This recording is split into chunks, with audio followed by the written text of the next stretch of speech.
Simba es un proyecto gratuito de promoción de la lectura. Ayúdanos a que nuestros libros lleguen a más gente compartiendo lecturas en las redes sociales. Si puedes y quieres, también puedes hacer una donación para mantener el proyecto y posibilitar que nuestra biblioteca siga creciendo. Noche de bodas. Vicente Blasco Ibáñez. Cuento fue aquel jueves, para Benimaclet, un verdadero día de fiesta. No se tiene con frecuencia la satisfacción de que un hijo del pueblo, un arrapiezo, al que se ha visto corretear por las calles descalzo y con la cara sucia, se convierta, tras años y estudios, en todo un señor cura. Por esto, pocos fueron los que dejaron de asistir a la primera misa que cantaba don Vicente, el hijo de la Siñá Pascuala y el tío Nelo, conocido por el bollo. Desde la plaza, inundada por el tibio sol de primavera, en cuya atmósfera luminosa moscas y abejorros trazaban sus complicadas contradanzas brillando como chispas de oro, la puerta de la iglesia, enorme boca por la que escapaba el vaho de la multitud, parecía un trozo de negro cielo, en el que se destacaban como simétricas constelaciones los puntos luminosos de los cirios. ¡Qué derroche de cera! Bien se conocía que era la madrina aquella señora de Valencia, de la que los bollos eran arrendatarios, la cual había costeado la carrera del chico.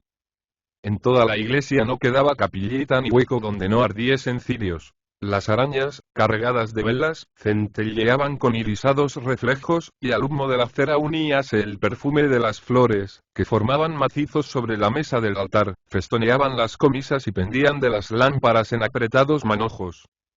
Era antigua la amistad entre la familia de los Bollos y la Siñactona y su hija, famosas floristas que tenían su puesto en el mercado de Valencia, y nada más natural que las dos mujeres hubiesen pasado a cuchillo su muerto, matando la venta de una semana para celebrar dignamente la primera misa del hijo de la Siñá Pascuala. Parecía que todas las flores de la vega harían ruido para refugiarse allí, empujándose medrosicas hacia la bóveda.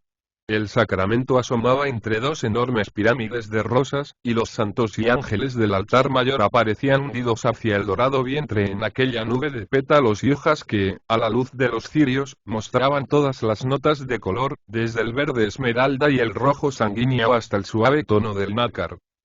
Aquella muchedumbre, que, estrujándose, olía a lana burda y sudor de salud, sentíase en la iglesia mejor que otras veces, y encontraba cortas las 2 horas de ceremonia. Acostumbrados los más de ellos a recoger como oro los nauseabundos residuos de la ciudad, a revolver a cada instante en sus campos los estercoleros, en los cuales estaba la cosecha futura, su olfato estremecíase con intensa voluptuosidad, halagado por las frescas emanaciones de las rosas y los claveles, los nardos y las azucenas, a las que se unía el oriental perfume del incienso. Sus ojos turbábanse con el incesante centelleo de aquel millar de estrellas rojas, y les causaba extraña embriaguez el dulce lamento de los violines, la grave melopea de los contrabajos, y aquellas voces que desde el coro, con acento teatral, cantaban en un idioma desconocido, todo para mayor gloria del bollo. La muchedumbre estaba satisfecha. Miraba la deslumbrante iglesia como un palacio encantado que fuese suyo. Así, entre músicas, flores e incienso, debía estarse en el cielo, aunque un poco más anchos y sudando menos. Todos se hallaban en la casa de Dios por derecho propio. Aquel que estaba allí arriba, sobre las gradas del altar, cubierto de doradas vestiduras, moviéndose con solemnidad entre azuladas nubecillas, y a quien el predicador dedicaba sus más tonantes períodos, era uno de los suyos, uno más que se libraba del rudo combate con la tierra para hacer concebir incesantemente a sus cansadas entrañas. Los más le habían tirado de la oreja, por ser mayores. Otros habían jugado con él a las chapas, y todos le habían visto ir a Valencia a recoger estiércol con el capazo a la espalda, o arañar con la azada esos pequeños campos de nuestra vega que dan el sustento a toda una familia. Por esto su gloria era la de todos. No había quien no creyese tener su parte en aquel encumbramiento, y las miradas estaban fijas en el altar, en aquel mocetón fornido, moreno, lustroso, resto viviente de la invasión sarracena, que asomaba por entre níveos encajes sus manazas nervudas y vellosas, más acostumbradas a manejar la azada que a tocar con delicadeza los servicios del altar. También él, en ciertos momentos, paseaba su mirada, con expresión de ternura, por aquel apiñado concurso. Sentado en sillón de terciopelo, entre sus dos diáconos, viejos sacerdotes que le habían visto nacer, oía conmovido la voz atronadora del predicador ensalzando la importancia del sacerdote cristiano y elogiando el nuevo combatiente de la fe, que con aquel acto entraba a formar parte de la milicia de la Iglesia. Sí, era él. Aquel día se emancipaba de la esclavitud del terruño, entraba en este mundo poderoso que no repara en orígenes. Escala accesible a todos, que se remonta desde el mísero cura, hijo de mendigos, al vicario de Dios. Tenía ante su vista un porvenir inmenso, y todo lo debía a sus protectores, a aquella buena señora, obesa y sudorosa, bajo la mantilla de blonda y el negro traje de terciopelo, y a su hijo, al que el celebrante, por la costumbre de humilde arrendatario, había de llamar siempre el señorito. Los peldaños del altar mayor, que lo elevaban algunos palmos sobre la muchedumbre, percibíalos él en su futura vida, como privilegio moral que había de realzarle sobre todos cuantos le conocieron en su humilde origen. Los más generosos sentimientos le dominaban. Sería humilde, aprovecharía su elevación para el bien, y envolvía en una mirada de inmenso cariño a todas las caras conocidas que estaban abajo, veladas por el intenso vaho de la fiesta. Su madrina, el tío Bollo y la señá Pascuala, que gimoteaban como unos niños con la nariz entre las manos, y aquella Toneta, la florista, su compañera de infancia, excelente muchacha que erguía con asombro la soberbia cabeza de verdad rifeña, como si no pudiera acostumbrarse a la idea de que Visantet, aquel mozo al que trataba como un hermano, se había convertido en grave sacerdote con derecho a conocer sus pecadillos y a absolverla. Continuaba la ceremonia. El nuevo cura, agitado por la emoción, por la felicidad y por aquel ambiente cargado de asfixiantes perfumes, seguía la celebración de la misa como un autómata, guiado muchas veces por sus compañeros, sintiendo que las piernas le flaqueaban, que vacilaba su robusto cuerpo de atleta, y sostenido únicamente por el temor de que la debilidad le hiciera incurrir en algún sacrilegio.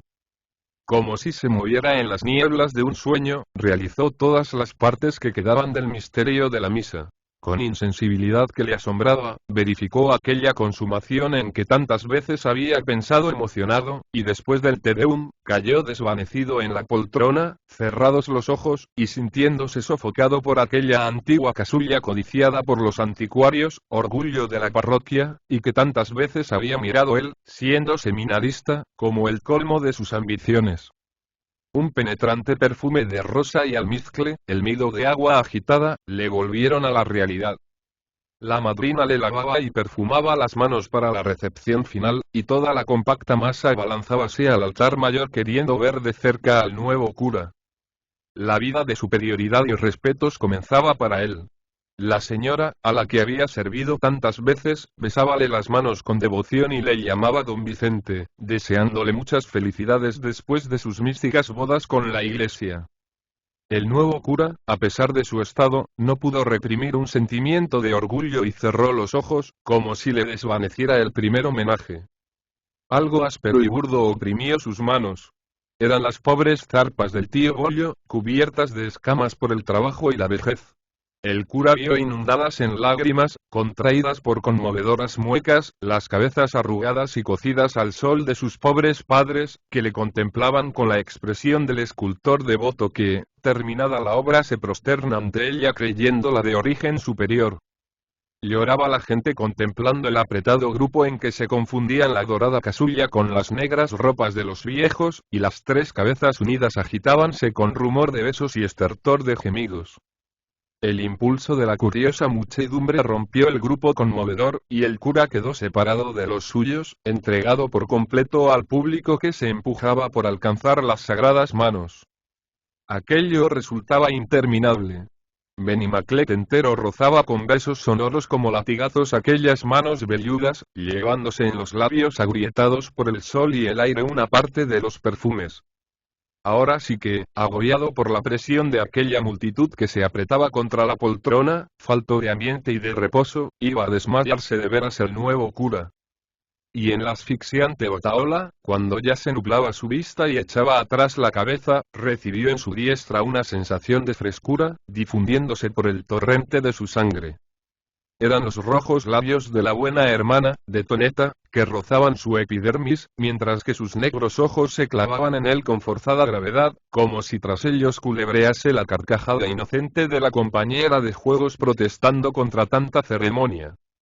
Junto a ella, arrogante y bien plantado como un alcides, con la manta terciada y la rápida testa erguida con fiereza, estaba otro compañero de la niñez, Chimo el Moreno, el gañán más bueno y más bruto de todo Benimaclet, protegiendo a la arrodillada muchacha con la gallardía celosa de un sultán y mirando en torno con sus ojillos marroquíes que parecían decir: a ver quién es el guapo que se atreve a empujarla. La comida dio que hablar en el pueblo. 6 onzas, según cálculo de las más curiosas comadres, debió de gastarse la buena doña Ramona para solemnizar la primera misa del hijo de sus arrendatarios. Era una satisfacción ver en la casa más grande del pueblo aquella mesa interminable cubierta de cuanto Dios cría de bueno en el mundo, fuera del bacalao y las sardinas, y contemplar en torno de ella una concurrencia tan distinguida. Aquello era todo un suceso, y la prueba estaba en que al día siguiente saldría en letras de molde en los papeles de Valencia. En la cabecera estaban el nuevo sacerdote, casi oprimido por las blanduras exuberantes de los otros curas que habían tomado parte en la ceremonia, los padrinos y aquel par de viejecillos que, llorando sobre sus cucharas, se tragaban el arroz amasado con lágrimas.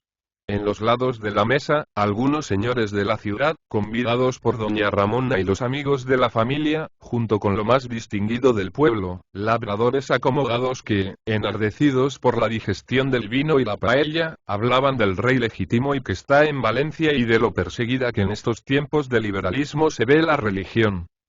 Era aquello un banquete de bodas.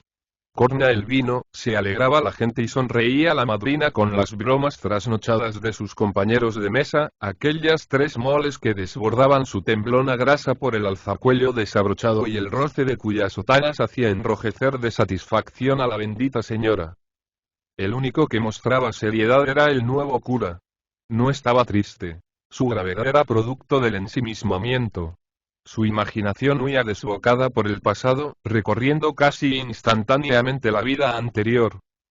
La vista de todos los suyos, su elevación en aquel mismo lugar, donde había sufrido hambre, aquel aparatoso banquete, le hacían recordar la época en que la conquista del mendrugo mohoso le obligaba a recorrer los caminos, capazo a la espalda, siguiendo a los carros para arrojarse ávidamente como si fuese oro, sobre el reguero humeante que dejaban las bestias. Aquella había sido su peor época, cuando tenía que gemir y alborotar horas enteras para que la pobre madre se decidiera a engañarle el hambre, nunca satisfecha, con un pedazo de pan guardado con mísera previsión. La presencia de Toneta, aquel moreno y gracioso rostro que se destacaba al extremo de la mesa, evocaba en el cura recuerdos más gratos. Veíase pequeño y haraposo en el huerto de la Siñatona, aquel hermoso campo cercado de encañizadas, en el que se cultivaban las flores como si fuesen legumbres. Recordaba a Toneta, greñuda, tostada, traviesa como un chico, haciéndola sufrir con sus juegos, que eran verdaderas diabluras, y después el rápido crecimiento y el cambio de suerte. Ella a Valencia todos los días, con sus cestos de flores. Y él al seminario, protegido por doña Ramona, que en vista de su afición a la lectura y de cierta viveza de ingenio, quena hacer un sacerdote de aquel retoño de la miseria rural. Luego venían los días mejores, cuyo recuerdo parecía perfumar dulcemente todo su pasado. Cómo amaba él a aquella buena hermana que tantas veces le había fortalecido en los momentos de desaliento. En pleno invierno salía de su barraca casi al amanecer camino del seminario. Pendiente de su diestra, en grasiento saquillo, lo que entre clase y clase había de devorar en las alámedas de serranos. Medio pan moreno con algo más que, sin nutrirle, engañaba su hambre. Y cruzado sobre el pecho, a guisa de bandolera, el enorme pañuelo de hierbas envolviendo los textos latinos y teológicos que bailoteaban a su espalda como movible joroba. Así equipado pasaba por frente al huerto de la Siñatona, aquella pequeña alquería blanca con las ventanas azules, siempre en el mismo momento que se abría su puerta para dar paso a Toneta, fresca, recién levantada, con el peinado aceitoso y llevando con garbo las 2 enormes cestas en que yacían revueltas las flores mezclando la humedad de sus pétalos.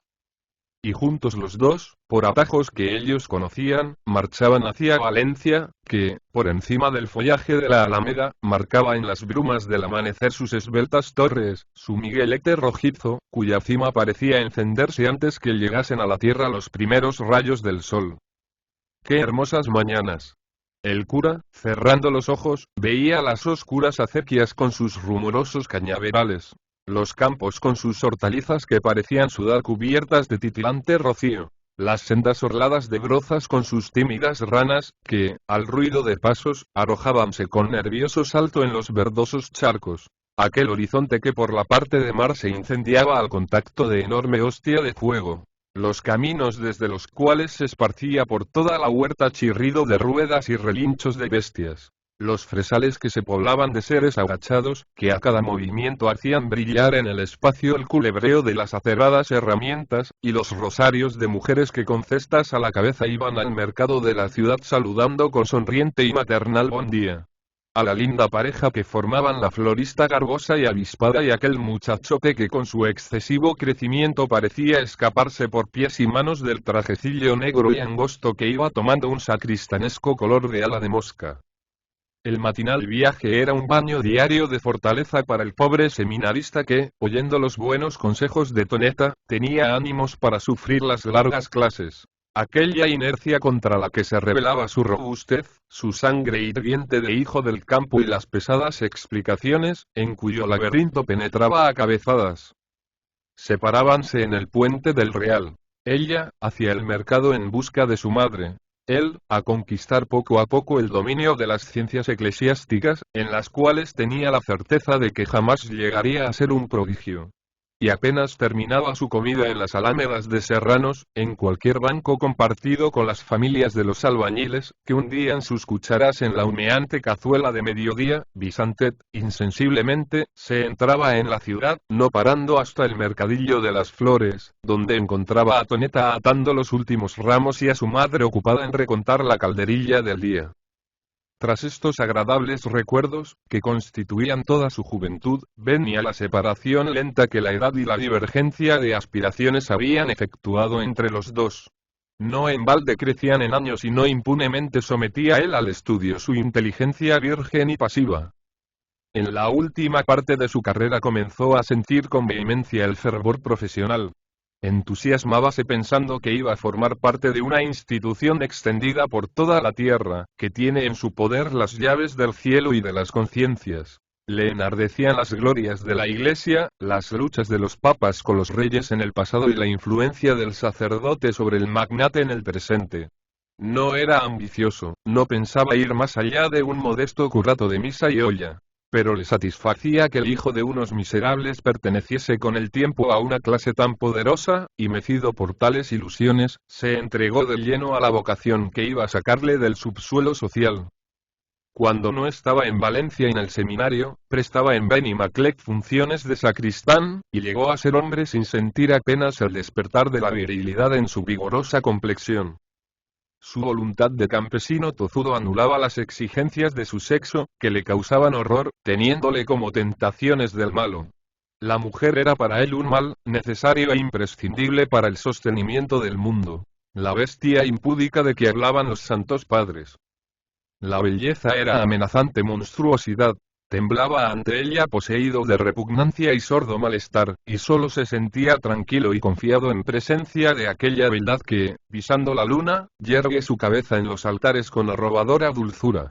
Su contemplación provocaba en el seminarista explosiones de indefinible cariño, y también participaba de aquella otra criatura terrenal y grosera a la que él consideraba como hermana.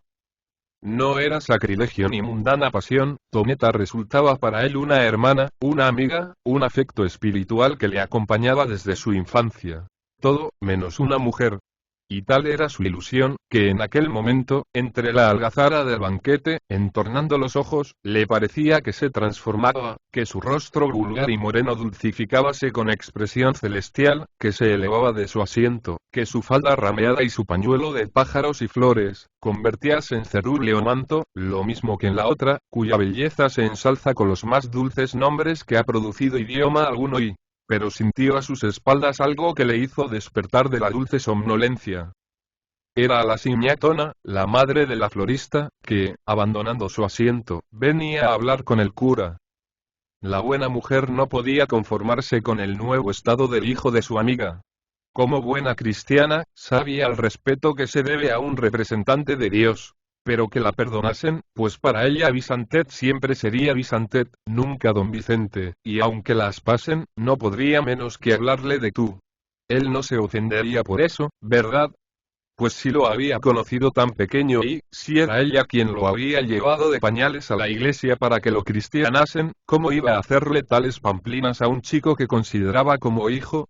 Aparte de esta falta de respeto, ya sabía que en casa se le quena de veras. Si no vivieran el tío Bollo y la señá Tomasa, Toneta y ella eran capaces de irse con él como amas de llaves. Pero, ay hijo mío, no iba el agua por esa acequia. Aquella chiquilla estaba muertecita por Chimó el Moreno, un pedazo de bruto de quien nadie tenía nada que decir, mejorando lo presente. Se querían casar enseguida, antes de San Juan, si era posible, y ella, ¿qué había de hacer? Y en casa faltaba un hombre, el huerto estaba en poder de jornaleros, ellas necesitaban la sombra de unos pantalones, y como el Moreno servía para el caso, siempre mejorando lo presente, la madre estaba conforme en que la chica se casara.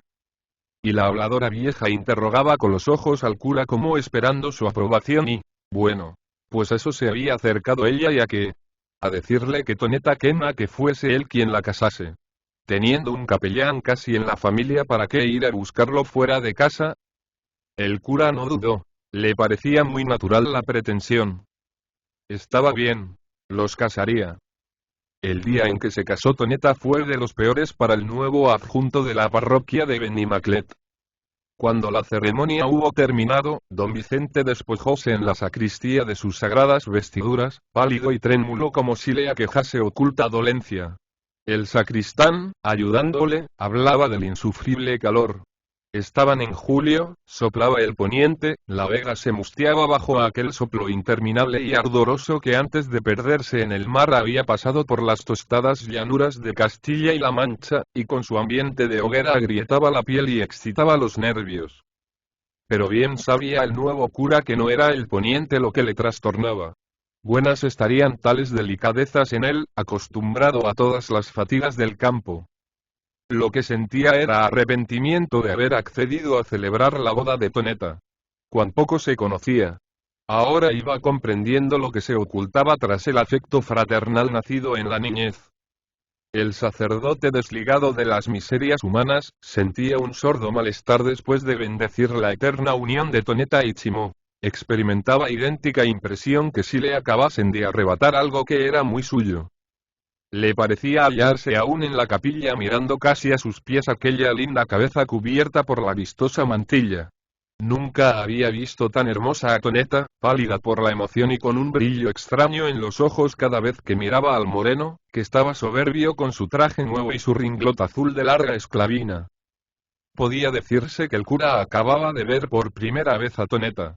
La hermana ideal que en su imaginación casi se confundía con la figura azul que pisaba la luna, habíase convertido de pronto en una mujer. Él, que jamás había descendido con su vista más allá de la fresca boca siempre sonriente, y que miraba a Toneta como a esas imágenes de lindo rostro que bajo las vestiduras de oro solo guardan los tres puntales que sostienen el busto, pensaba ahora, con misteriosos estremecimientos, que había algo más, y veía con los ojos de la imaginación el terrible enemigo en todas sus redondeces rosadas y sus graciosos hoyuelos. La carne, arma poderosa del malo con que bate las más fuertes virtudes. Odiaba al Moreno, su compañero de la niñez. Era un buen muchacho, pero no podía tolerarse que su rudeza brutal hubiera de ser la eterna compañera de la florista. No debía consentirse, lo afirmaba él, que estaba arrepentido de haber realizado la boda. Pero inmediatamente sentíase avergonzado por tales pensamientos. Se ruborizaba al considerar que aquella protesta era envidia, impotencia que se revolvía en forma de murmuración. Hacíale daño el contemplar la felicidad ajena, aquella explosión de amor que venía preparándose, amor legítimo, pero que no por esto molestaba menos al cura. Se iría a casa. No quería presenciar por más tiempo la alegría de la boda. Pero cuando salió de la sacristía se encontró con la comitiva nupcial, que estaba esperándole, pues la Siñatona se oponía a que se hiciera nada sin la presencia de su Visantet. Y por más que se resistió, tuvo que seguir el camino de aquel huerto del que tantos recuerdos guardaba. Y entre las faldas rameadas y coloridas como la primavera, los pañuelos de seda brillantes y los reflejos tornasolados de la pana y el terciopelo, causaba un efecto luminoso el suelto manteo y aquel desmayado sombrero de teja que avanzaba con lentitud, como si en vez de cubrir un cuerpo vigoroso y exuberante de vida fuesen los de un viejo achacoso. Una vez en el huerto, qué de tormentos. Qué cariñosas solicitudes, que le parecían crueles burlas. La Siñatona, en su alegría de madre, enseñábale todas las reformas hechas en la alquería con motivo del matrimonio. Se enteraba Visantet. Aquel estudio era el dormitorio de los novios y aquella cama sería la del matrimonio, con su colcha de azulada blancura y complicados arabescos, que a Toneta le habían costado todo un invierno de trabajo. Bien estarían allí los novios. ¡Qué blancura! ¿Eh? Y la inocente vieja creía hacer una gracia obligando al cura a que tocase los mullidos colchones y apreciase en todos sus detalles la rústica comodidad de aquella habitación que a la noche había de convertirse en caliente nido. Y después, seguían los tormentos, las intimidades fraternales, que resultaban para él terribles latigazos. Aquel bruto de Moreno que no se recataba de hablar en su presencia, bromeando con sus amigotes sobre lo que ocurriría por la noche, con comentarios tales, que las mujeres chillaban como ratas, y sofocadas de risa le llamaban porc y animal. Y Toneta, que en traje de casa, al aire sus morenos y redondos brazos, se aproximaba a él rozando su sotana con la epidermis fina y caliente, preguntándole qué pensaba de su casamiento y acompañando sus palabras con fijas miradas de aquellos ojos que parecían registrarle hasta las entrañas. ¡Ira de Dios! La gente le hacía tanto caso como si fuese un muerto que hablara. Aquella mujer se atrevía a tratarle con un descuido que no osaría con el gañán más bestia de los que allí estaban. No era un hombre. Era un cura, creía que todos le miraban con respetuosa compasión, y una llamarada de rabia enturbiaba su vista. Bien pagaba los honores de su clase, la elevación sobre la miseria en que nació. Él, el más respetado de la reunión, don Vicente, el gran sacerdote, miraba con envidia a aquellos muchachotes cerriles con alpargatas y en mangas de camisa. Hubiera querido ser temido, como ellos, a los que no osaban aproximarse mucho las mujeres por miedo a los audaces pellizcos, y, sobre todo, no inspirar lástima, no ser tenido como una momia santa, en cuyos oídos resbalaban las palabras ardientes sin causar mella. Cada vez se sentía más molesto. Durante la comida estuvo al lado de los novios, sufriendo el ardoroso contacto de aquel cuerpo sano y fragante, que parecía esparcir un perfume de flor carnosa, y que, en la confianza de la impunidad, se revolvía libremente, sin cuidado a empujar, o se inclinaba sobre él, y al decirle insignificantes palabras, le envolvía en su cálido aliento. Y después, aquel Chimó, con su salvaje ingenuidad, creyendo que tras la misa de por la mañana todo era ya legítimo. Corroído por la impaciencia, tomando con sus dedos romos la redonda barbilla de Toneta, entre la algazara de los convidados, y hundiendo las manos bajo la mesa, mientras miraba a lo alto con la expresión inocente del que no ha roto un plato en su vida. Aquello no podía seguir. Don Vicente se sentía enfermo.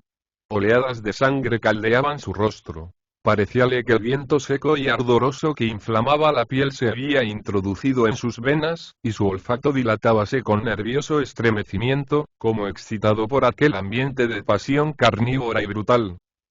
No quería ver.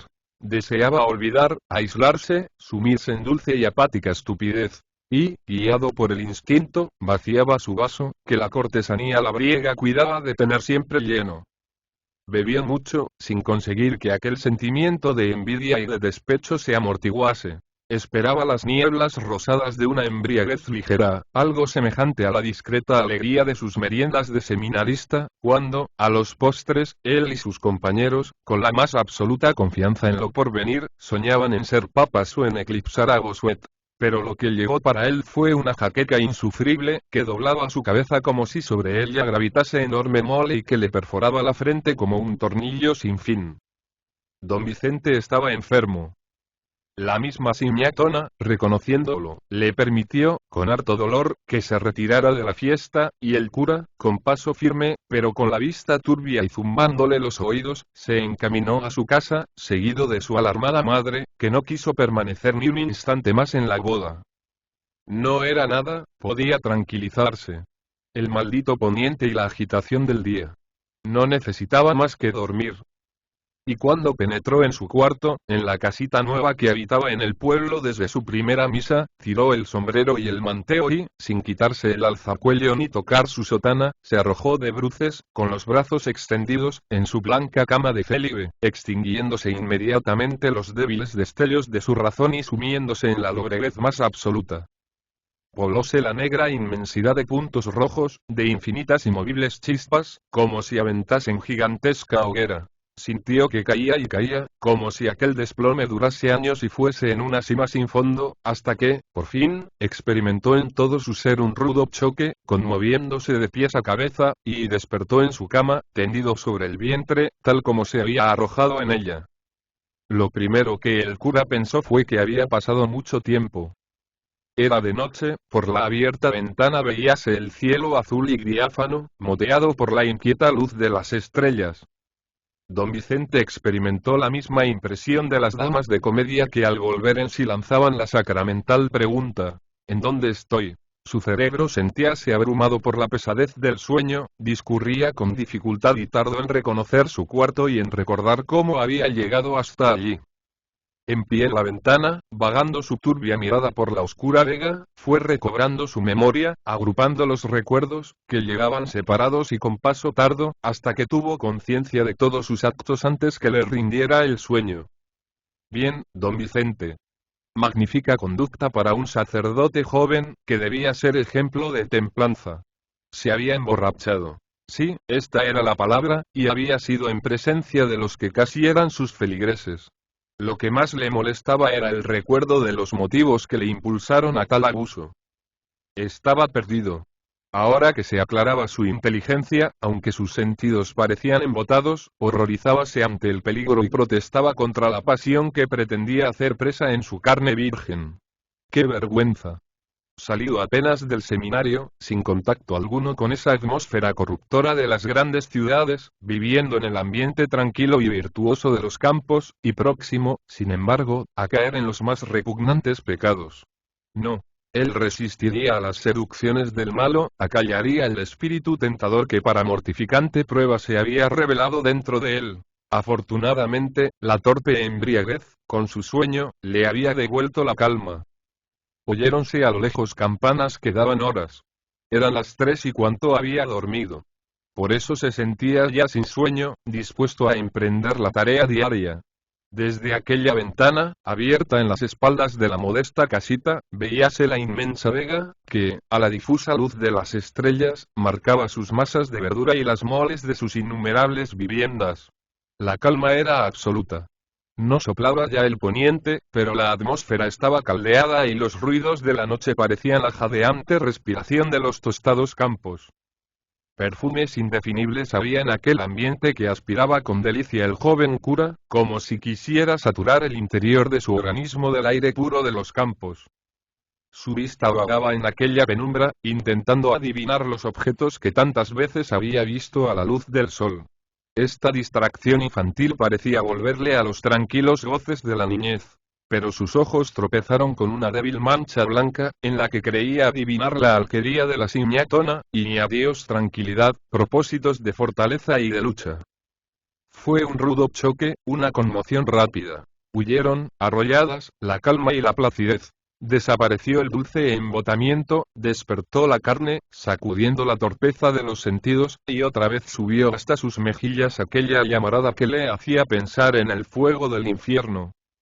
Sintió en su imaginación que se desgarraba denso velo, como si aún estuviera en la tarde anterior, de aquellos brazos morenos de sedoso y ardiente contacto, al par que recibía la fragancia de la carne, cuyo misterio acababa de revelársele.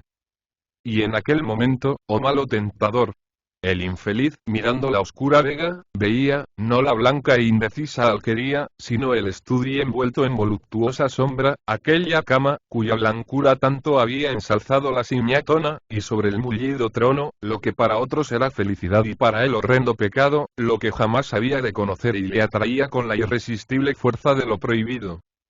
La maldita imaginación ponía junto a sus ojos las tibias suavidades, los dulces contornos, los finos colores de aquella carne desconocida. Y la agitación del infeliz iba en aumento, sentía crecer dentro de sí algo animado por el espíritu de rebelión, la virilidad que se vengaba de tantos años de olvido, inflamando su organismo, haciendo que zumbasen sus oídos, enturbiando su vista y dilatando todo su ser, como si fuese a estallar a impulsos del deseo contenido y falto de escape. Aquello era la tentación en toda regla. Pensó en los santos eremitas, en San Antonio, tal como lo había visto en los cuadros, cubriéndose los ojos ante impúdicas beldades, tras cuyas seducciones se ocultaban los diablos repugnantes. Pero allí no había espíritus malignos por parte alguna. Lo único real que acompañaba a las evocaciones de su imaginación era la cálida noche con aquel suave ambiente de alcoba cerrada, y los ruidos misteriosos del campo, que sonaban como besos.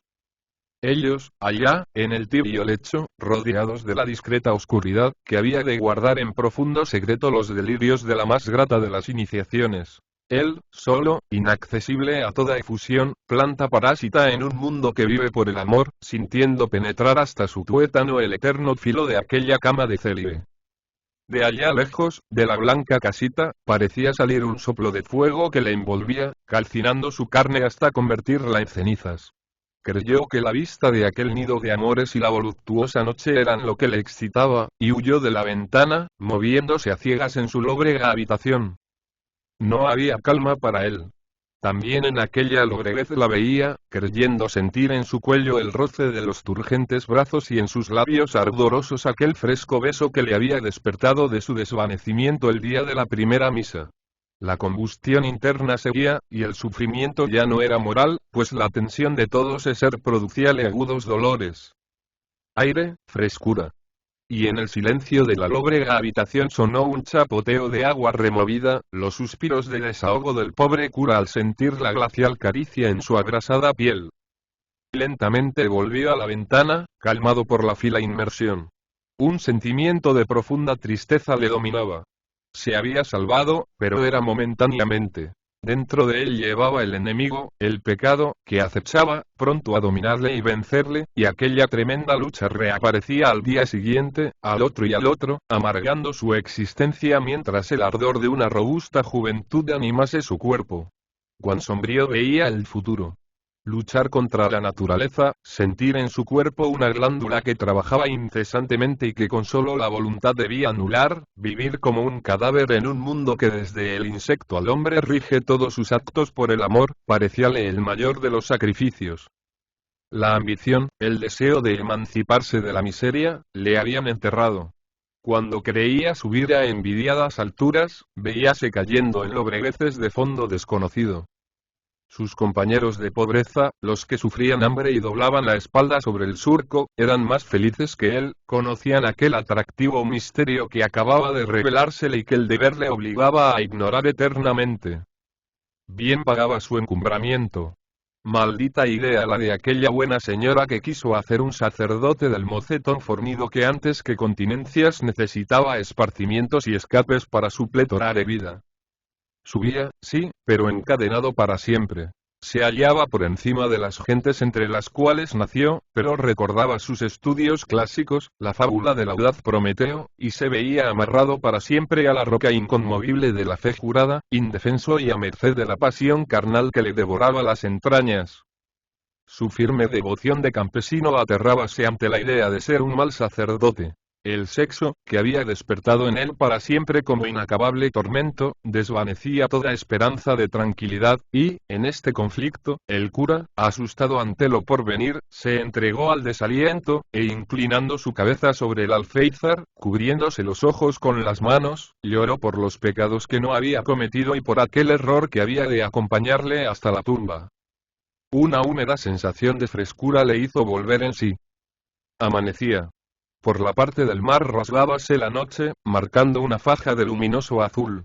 La verdura de la vega y la dentellada línea de montañas iban fijando sus esfumados contornos. Lanzaban sus últimos parpadeos las estrellas, rodaba el fiero alerta de los gallos de alquería en alquería, y las alondras, como alegres notas envueltas en volador plumaje, rozaban las cerradas ventanas, anunciando la llegada del día. Magnífico despertar. Tal vez a aquella hora, Toneta, recogiéndose el cabello y cubriendo púdicamente con el blanco lienzo los encantos que solo un hombre había de conocer, saltaba de la cama y abría el ventanillo de su estudio para que la fresca aurora purificase el ambiente de pasión y voluptuosidad. El cura salió de su cuarto con los ojos enrojecidos y la frente contraída por penosa arruga, perenne recuerdo de aquella noche de bodas, en que la compañera de su infancia había visto de cerca el amor, y él se había unido con la desesperación, la más fiel de las esposas. Abajo en la cocina, encontró a su madre, que preparaba el desayuno, y la pobre vieja no pudo comprender aquella amarga mirada de reproche que el cura le lanzó al pasar. Paseó maquinalmente por el corral, hasta que sus pies tropezaron con una espuerta de esparto, vieja, rota, cubierta por una costra de basura, igual a la que él llevaba a la espalda cuando niño.